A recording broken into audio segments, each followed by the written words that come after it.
आधुनिक सौंदर्य के साथ यादाद्री मंदिर के उद्घाटन की महाप्रक्रिया भव्य रूप से संपन्न हुई।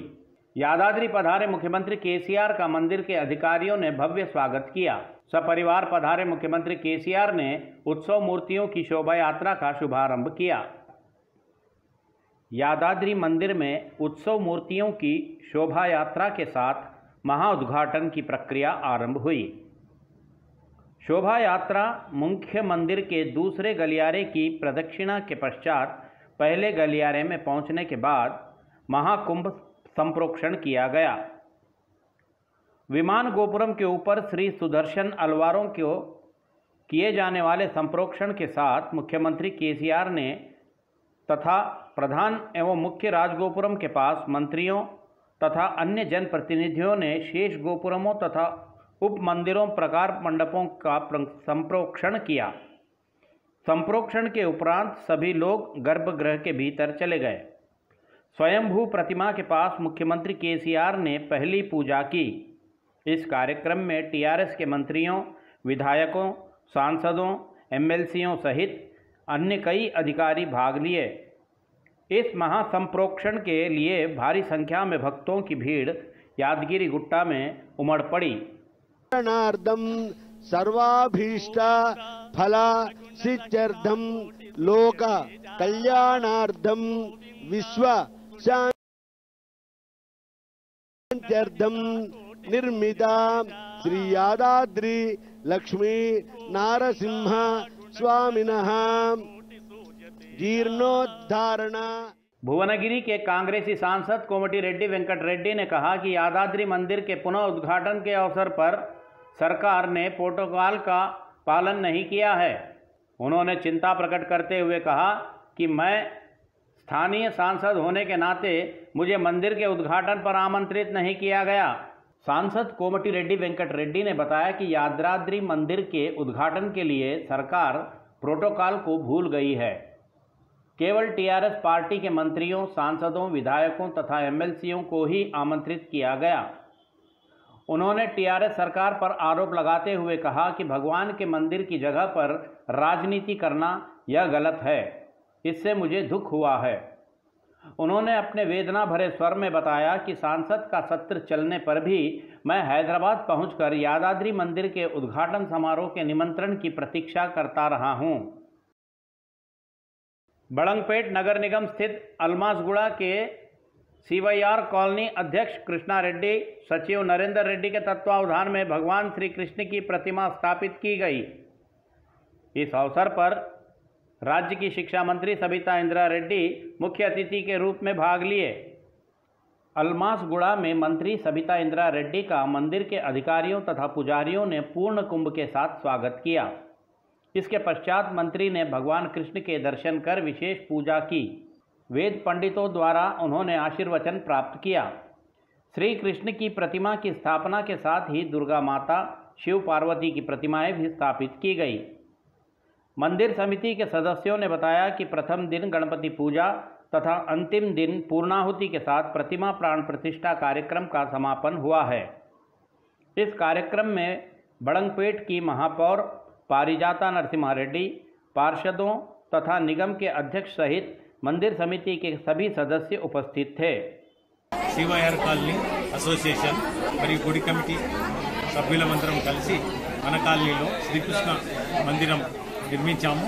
అమ్మవారి విగ్రహం మరియు పార్వతీ పరమేశ్వరుల విగ్రహాలు కూడా ఈరోజు ప్రతిష్టాపన చేయించాము. 2 రోజుల కార్యక్రమం చేశాము. హోమాలు, పూజలు, మన చండీ హోమం ఇవన్నీ జరిగి ఈరోజు నీళ్ళల్లో, ధాన్యాల్లో, పూలల్లో, పండ్లల్లో వచ్చి విద్యాశాఖ మంత్రులైన సబితా ఇంద్రా రెడ్డి గారు కూడా వచ్చారు. వచ్చి మన కార్యక్రమాన్ని పూజలు అందుకున్నారు, చూశారు. చూసి పూజలు అందుకొని అదేవిధంగా ఈరోజు మేమందరం భోజనాలు కూడా ఏర్పాటు చేశాము. అందరికీ కాలనీవాసులు మరియు కమిటీ సభ్యులు అందరి సహకారంతో ఈ యొక్క నిర్మాణం చేపట్టి పూర్తి చేశాము. శ్రీకృష్ణుడు, అదేవిధంగా రామలింగేశ్వరుడు, మరి అమ్మవారు దుర్గామాతకు కూడా ఇక్కడ ప్రతిష్ఠా కార్యక్రమాలు అత్యంత వైభవంగా జరిగింది. మరి మొదటి రోజు వచ్చేసరికి గణపతి పూజ, పుణ్యవాచనము, అంకురార్పణ, అఖండ దీపారాధనతోటి ఈ యొక్క కార్యక్రమం మొదలుకొని ఆ యొక్క స్వామివారికి, అమ్మవారికి కూడా మరి జలాదివాసము తర్వాత ధాన్యాదివాసము, శయ్యాదివాసము, పుష్పాదివాసాలు కూడా తోటి ఆ యొక్క అత్యంత వైభవంగా పూజా కార్యక్రమంలో జరిగింది. యంత్ర ప్రతిష్ట కార్యక్రమము, మరి అదేవిధంగా విగ్రహ ప్రతిష్ట కార్యక్రమాలతోటి పాటు మరి బలి ప్రదానము, పూర్ణాహుతి కార్యక్రమం కూడా వైభవంగా ఆ యొక్క స్వామివారికి జరిగింది. భక్తుల చేత, ఈ యొక్క కమిటీ మెంబర్ల చేత ఈ యొక్క కార్యక్రమము విజయవంతం జరిగిందని భక్తులు కూడా అత్యధిక సంఖ్యలో ఇక్కడికి విచ్చేసి భక్తులు కూడా వారి కోరికలు నెరవేరుతున్నాయి, వారి కోరికలు నెరవేర్చుకుంటున్నారు. వారు కూడా ఎక్కడ నుంచో భక్తులు కూడా ఇక్కడికి విచ్చేసి వారి దర్శనం కూడా చేసుకుంటున్నారు. भारतीय जनता पार्टी राज्य शाखा अध्यक्ष बंडी संजय कुमार ने कहा कि मुख्यमंत्री केसीआर के शासन में तेलंगाना राज्य की जनता तड़प रही है। आज अमेरिका के अप्रवासी भारतीयों का एक धक्का तेलंगाना पक्का विषय पर आयोजित जूम बैठक में बंडी संजय ने भाग लिया। इस मौके पर प्रदेश भारतीय जनता पार्टी अध्यक्ष बंडी संजय ने कहा कि कई युवाओं के बलिदानों के द्वारा हासिल किए गए तेलंगाना की आज अधोगति हो गई है। उन्होंने दुख प्रकट करते हुए कहा कि वे प्रजातांत्रिक तेलंगाना के निर्माण के लक्ष्य को लेकर युद्ध कर रहे हैं। ఏం జరిగిందో భారతీయ జనతా పార్టీ ఎక్కడుంది? భారతీయ జనతా పార్టీ కేవలం 4 సీట్లే. భారతీయ జనతా పార్టీ హిందుత్వం కోసం మాత్రమే పనిచేస్తుంది. భారతీయ జనతా పార్టీ మత విద్వేషాలు రగిలిస్తున్నది. భారతీయ జనతా పార్టీ వాళ్ళ మతతత్వ పార్టీ అని చెప్పి అనేక సందర్భాల్లో టీఆర్ఎస్ పార్టీ నాయకులు గాని ఎంఐ పార్టీ నాయకులు అందరూ కలిసికట్టుగా వాళ్ళ జిహెచ్ఎంసీ ఎన్నికల్లో భారతీయ జనతా పార్టీని ఓడగొట్టే ప్రయత్నం చేస్తే 4 సీట్లున్న పార్టీ అన్న భారతీయ జనతా పార్టీ 4 సీట్లున్న భారతీయ జనతా పార్టీ వాళ్ళ 48 స్థానాలు గెలిచి ఇవాళ హిందూ ఓటు బ్యాంక్ దమ్మె తెలిసిన భాగ్యనగర్ ప్రజలందరూ కూడా ఓటు బ్యాంక్ గా మారి భారతీయ జనతా పార్టీకి ఓటు బ్యాంక్ గా మారి వాళ్ళ మేము ఓటు బ్యాంక్ గా మారితే ఏ విధంగా ఫలితాలు వస్తాయో చూపేట ఘనత భాగ్యనగర్ ప్రజలదన్నా. అనేక హుజాబాద్ లో గెలిచినాం, వాళ్ళ జిహెచ్ఎంసీలో గెలిచినాం. అనేక ప్రాంతాల్లో ఓటు బ్యాంకును పెంచుకునే ప్రయత్నం చేసినాం. 2014లో మన ఓటింగ్ పర్సెంటేజ్ తక్కువ. 2018లో Bharatiya Janata party assembly एन्निकల్లో voting percentage పెరిగింది. गोशामहल विधानसभा क्षेत्र के भारतीय जनता पार्टी विधायक राजा सिंह ने बताया कि नगर में श्री रामनवमी शोभा यात्रा की सभी तैयारियां की जा रही है। आगामी 10 अप्रैल को शोभा यात्रा भव्य रूप से आरंभ होगी। भारतीय जनता पार्टी विधायक राजा सिंह ने बताया कि आकाशपुरी हनुमान मंदिर से आरंभ होने वाली श्री रामनवमी शोभा यात्रा पुराना पुल कोठी से होते हुए रामकोट स्थित हनुमान व्यायामशाला में एक विशाल जनसभा में परिवर्तित हो जाएगी। यहीं पर श्री रामनवमी शोभा यात्रा का समापन होगा। राजा सिंह ने बताया कि शोभा यात्रा में भगवान बजरंगबली, हनुमान, छत्रपति शिवाजी महाराज की प्रतिमाएं शामिल होंगी, जो शोभा यात्रा की मुख्य आकर्षण होंगी। उन्होंने सभी हनुमान भक्तों, राम भक्तों सहित समस्त नगरवासियों को इस शोभा यात्रा में भाग लेने का आग्रह किया। उन्होंने बताया कि शोभा यात्रा की तैयारियां तेज गति के साथ की जा रही है। చాలా వైభవంగా ఈ సంవత్సరం శోభయాత్ర తీయడానికి ప్రిపరేషన్ కార్యక్రమం జరుగుతుంది.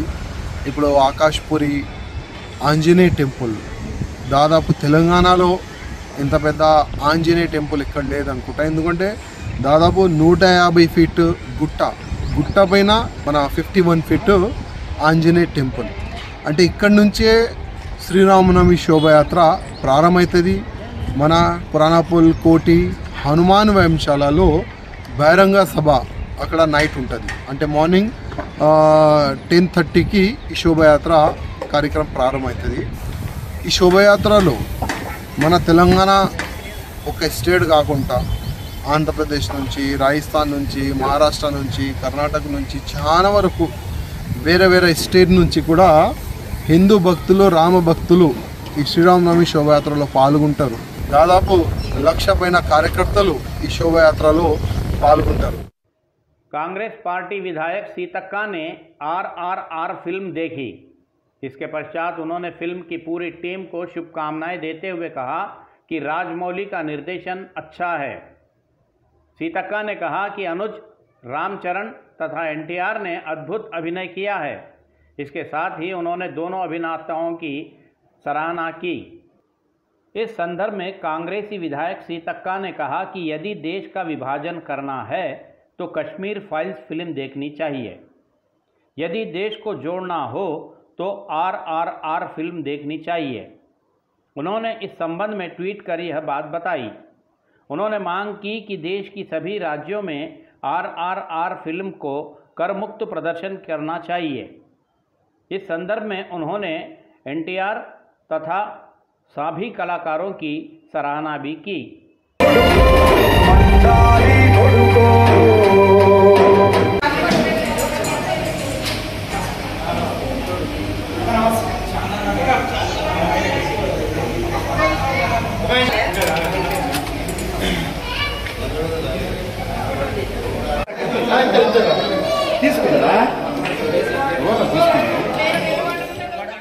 रोजमर्रा की आवश्यक वस्तुओं पर बढ़ाए गए दामों के विरोध में भारतीय कम्युनिस्ट पार्टी के तत्वावधान में एक बृहद रैली का आयोजन किया गया। इस रैली को कुतबुल्लापुर क्षेत्र के विधायक KP विवेकानंद गौड़ NSUI ने अपना पूरा समर्थन दिया है। इस विरोध रैली में भाग लिए कुतबुल्लापुर क्षेत्र के विधायक विवेकानंद ने सरकारों पर भड़कते हुए कहा कि रोजमर्रा की आवश्यक वस्तुओं के दाम बढ़ने से सामान्य जनता की कमर टूट रही है। उन्होंने केंद्र सरकार से मांग की कि तत्काल रोजमर्रा की आवश्यक वस्तुओं के दाम तत्काल घटाए जाएं। इस रैली में भारतीय कम्युनिस्ट पार्टी के नेता, कार्यकर्ता आदि भारी संख्या में उपस्थित थे। కుత్బుల్లాపూర్ నియోజకవర్గంలో ఇక్కడ మరి పెద్ద కార్మిక వాడ జీడిమెట్ల కార్మిక వాడలో మరి అన్ని కార్మిక సంఘాల ఆధ్వర్యంలో చేపట్టిన నిరసన కార్యక్రమానికి వచ్చిన పెద్దలందరూ కూడా నమస్కారాలు తెలియజేసుకుంటూ మరి కేంద్రంలో ప్రభుత్వం మరి కార్మిక వ్యతిరేక ప్రభుత్వం, రైతు వ్యతిరేక ప్రభుత్వం, పేద ప్రజానికి వ్యతిరేక ప్రభుత్వం ఈ రోజు పేదల గురించి ఆలోచన చేస్తుంటే లేని ఇంత జ్ఞానం లేనటువంటి ప్రభుత్వం ఈ రోజు కేంద్రంలో ఉన్నది। ఈ రోజు దేశంలో ఉన్నటువంటి ప్రజా ఆస్తులను అమ్ముతా ఉన్నది। ఈ ప్రజా ఆస్తులన్నీ కూడా అమ్మి ప్రైవేట్ వ్యక్తులకు అప్పచెప్తా ఉన్నది। ఈ రోజు దేశంలో ఉన్నటువంటి ప్రభుత్వ రంగ సంస్థలన్నిటి కూడా ప్రైవేటీకరణ చేసుకుంటూ ఈ రోజు చూస్తా ఉన్నాం। మరి అంబానీ, అదానీ ఆస్తులు పెరుగుతా ఉన్నాయి, దేశంలో ఉన్న ప్రజా ఆస్తులు తరుగుతా ఉన్నాయి। అంటే ఏ రకమైనటువంటి పరిపాలన గత కొన్ని సంవత్సరాలుగా జరుగుతా ఉందో మనందరూ కూడా గమనించవచ్చు। ఈ రోజు మొదటిసారి కాదు, మరి గతంలో జరిగినటువంటి రైతుల యొక్క ఉద్యమాన్ని తల వంచి ఏ రకంగానైతే ప్రధానమంత్రి గారు స్వయంగా క్షమాపణ చెప్పారో రాబోయే రోజుల్లో కూడా కార్మిక లోకానికి, పేద ప్రజానికి కూడా క్షమాపణ చెప్పే రోజు వస్తుందని చెప్పి ఇక్కడ సందర్భంగా నేను మనవి చేసుకుంటూ ఇమ్మీడియట్ గా తక్షణమే ఏవైతే చట్టాలు తీసుకొచ్చినారో, కార్మిక వ్యతిరేక చట్టాలు తీసుకొచ్చినారో దాన్ని తక్షణమే విరమించుకోవాలి, రద్దు చేసుకోవాలని చెప్పేసి డిమాండ్ చేసుకుంటూ మరి దీనికి టీఆర్ఎస్ పార్టీ సంపూర్ణ మద్దతు తెలియజేసుకుంటూ మరి ఇదే విషయం కాదు అనేక విషయాల్లో పేద మధ్య తరగతి ప్రజలు పట్టించుకునే పాపాన పోతున్న కేంద్ర ప్రభుత్వం అని చెప్పేసి కూడా మనవి చేసుకుంటూ అహంకారాన్ని వీడాలి కేంద్ర ప్రభుత్వం। మాకు మెజార్టీ ఉందిగా మేము విర్రవీగుతామంటే ఖచ్చితంగా రాబోయే రోజుల్లో ప్రజలు వినపడని చెప్పే రోజులు కూడా దగ్గరలో ఉన్నాయని చెప్పేసి కూడా మనవి చేసుకుంటూ వాళ్ళని హెచ్చరిస్తుంటూ भारतीय जनता पार्टी द्वारा अपनाई जा रही जन तथा कर्मचारी विरोधी नीतियों के विरोध में 2 दिनों तक सार्वजनिक आंदोलन चलेगा, जो देश भर में आयोजित किया जाएगा। इस हड़ताल एवं आंदोलन के समर्थन में कम्युनिस्ट पार्टी ऑफ इंडिया राज्य शाखा के सचिव चाड़ा वेंकट रेड्डी ने काचीगुड़ा चौराहे पर भारी पैमाने पर प्रदर्शन आयोजित किया। भारतीय कम्युनिस्ट पार्टी के नेताओं ने केंद्र सरकार से मांग की कि भारत सरकार कर्मचारी विरोधी नीतियों को तत्काल वापस ले लें। उन्होंने कहा कि देश में स्थित सार्वजनिक संपत्तियां एक के बाद एक करते हुए घटती जा रही है। वामपंथी नेताओं ने कहा कि केंद्र सरकार अपने अहंकार को त्यागना चाहिए, अन्यथा किसानों की जिद के आगे केंद्र सरकार जिस प्रकार झुककर आगे आकर क्षमा मांगी है, उसी तर्ज पर कर्मचारियों से तथा देश की जनता से क्षमा याचना करने की स्थिति उत्पन्न हो जाएगी। उन्होंने कहा कि केंद्र सरकार को आज जनता से क्षमा मांगने के दिन करीब आ गए हैं। चाड़ा वेंकट रेड्डी ने केंद्र सरकार से काले कानूनों को तत्काल वापस लेने की भी मांग की। కార్మిక హక్కుల రద్దు చేస్తూ కార్మిక హక్కులను కాలు రాస్తూ చట్టం తీసుకొచ్చినారు కార్మిక కోడ్। దాని మూలంగా సమ్మె హక్కు లేకుండా పోతున్నది, సంఘాలు పెట్టుకునే హక్కు లేకుండా। అలాగే రైతుల వ్యవసాయ చట్టాలు తీసుకొస్తే సంవత్సరం పాటు పోరాటం చేస్తే వాపసు తీసుకున్నా ఇప్పటికీ మద్దతు చట్టం తేలే। పెట్రోల్, డీజిల్ సిలిండర్లు అడ్డగోలుగా పెంచిపోతున్నారు। ఇకవైపున బ్యాంకులను కూడా ప్రైవేట్ పరం చేస్తూ ఉన్నారు, సీల్ ఫ్యాక్టరీ అమ్మేస్తూ ఉన్నారు, అలాగే LICని అమ్మేస్తూ ఉన్నారు। లాభాలు వచ్చేటువంటి వాటిని అన్నిటి కూడా అమ్మేస్తూ ఉన్నారు. అంటే ఈ రకంగా మొత్తము దేశాన్ని మరి ప్రభుత్వ రంగ సంస్థలు పరం చేసే కుట్ర చేస్తూ ఉన్నాడు. నిరుద్యోగ సమస్య పెరిగిపోయి ఉద్యోగాలు లేవు. దాని అవుట్ సోర్సింగ్లో ఉద్యోగాలు, మరి ఉద్యోగాలు లక్షలాది ఉద్యోగాలు ఖాళీ ఉన్నా భర్తీ చేయట్లేదు. ఇలాంటి అనేక సమస్యలపైన నరేంద్ర మోడీ ప్రభుత్వానికి అల్టిమేటివ్ ఇచ్చేందుకు, ఖబర్దార్ అని చెప్పేందుకు, నువ్వు వెంటనే మరి చర్చలకు విలువ, సమస్యలు పరిష్కరించు, లేకపోతే మాత్రం నేను గద్దె దించడం ఖాయమని చెప్పేదానికే ఇవాళ దేశవ్యాప్తంగా అన్ని పార్టీలు ఈ సమ్మెకు మద్దతిస్తూ ఉన్నాయి. ఒక బీజేపీ తప్ప అన్ని పార్టీలు కూడా మద్దతిస్తూ ఉన్నాయి. ఈ సమ్మె సక్సెస్ అవుతుంది. నరేంద్ర మోడీ తక్షణమే కళ్ళు తెరవాలా. మరి తక్షణమే ఈ చట్టాలను, ఈ నల్ల చట్టాలను, దొంగ చట్టాలను, ప్రజా వ్యతిరేక చట్టాలను వాపసు తీసుకోవాలని సిపిఐ డిమాండ్ చేస్తుంది.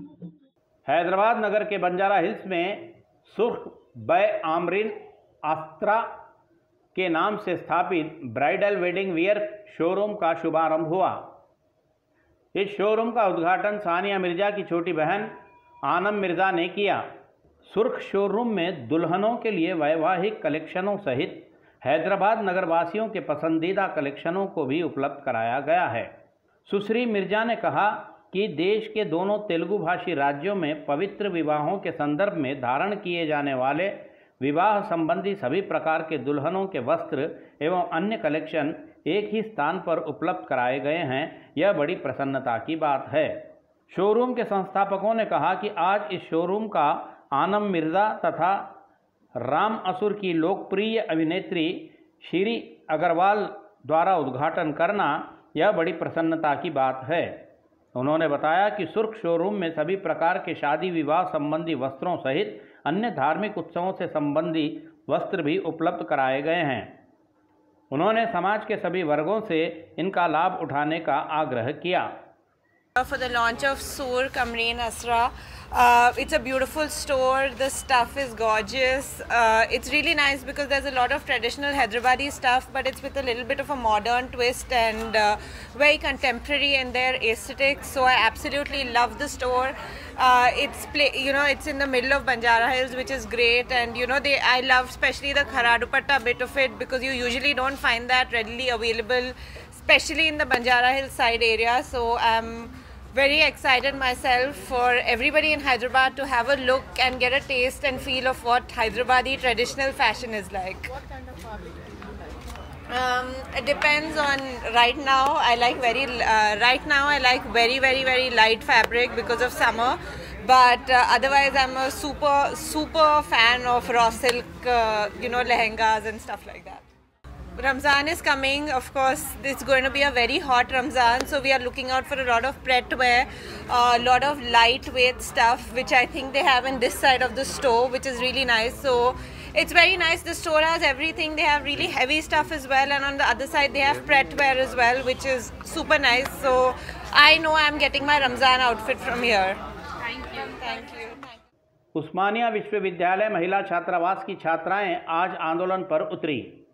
उन्होंने कहा कि प्रशासन हमें न्यूनतम सुविधाएं भी मुहैया नहीं करा रहा है। उन्होंने यह भी बताया कि मिलावटी आहार को लेकर 2 दिनों से जारी विरोध के बावजूद हमारी ओर प्रशासन द्वारा किसी प्रकार का ध्यान नहीं दिया जा रहा है।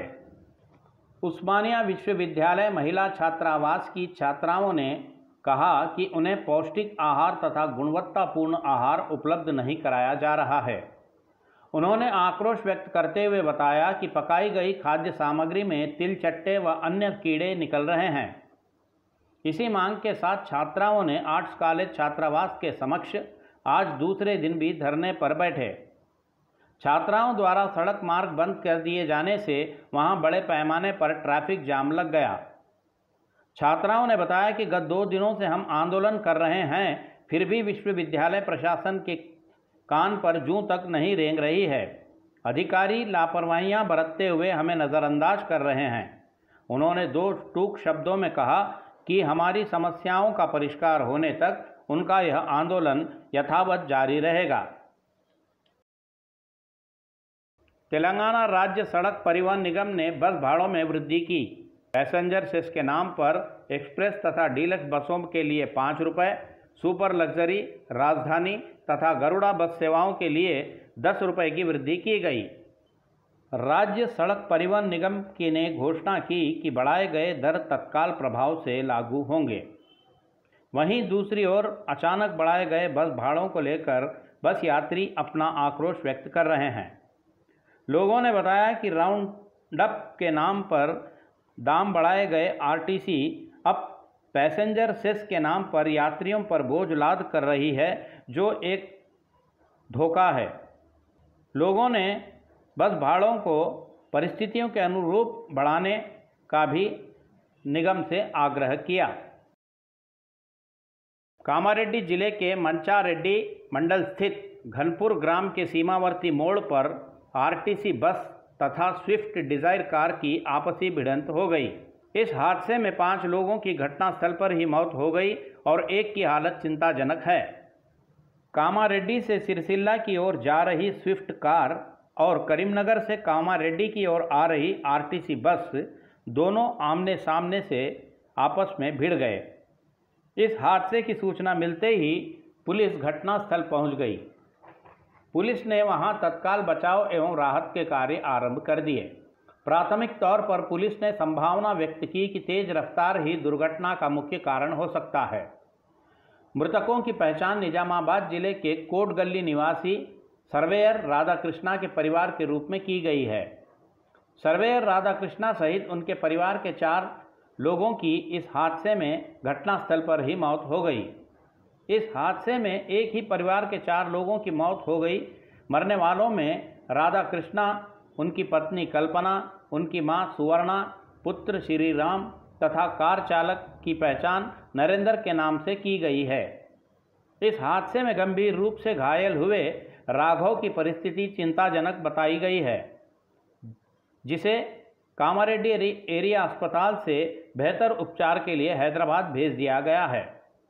हादसे के समय कार में कुल 6 लोग सवार कर रहे थे। जिला पुलिस अधीक्षक श्रीनिवास रेड्डी घटनास्थल पहुंचकर मामले की जांच एवं पूछताछ कर रहे हैं। श्रीशैलम मंदिर में आज एक हादसा होते होते टल गया। यहां दर्शन की कतार में खड़ी एक महिला अचानक बेहोश होकर नीचे गिर पड़ी, जिसको लेकर सभी लोग काफ़ी परेशान हो गए। यहां श्रीशैलम मल्लिकार्जुन मंदिर में महिला को मूर्छित होकर नीचे गिरती देखे sub inspector Venkat Reddy, police जवानों मद्दिलेटी तथा नानू नायक ने तत्काल आपातकालीन गेट के ताले तोड़कर महिला को कतार से बाहर निकाले और एम्बुलेंस द्वारा महिला को अस्पताल पहुंचाया। अस्पताल के डॉक्टरों ने महिला के स्वास्थ्य जांच कर बताया कि उसकी हालत स्थिर है, उसे कोई खतरा नहीं है। तब कहीं जाकर मंदिर प्रशासन ने राहत की सांस ली।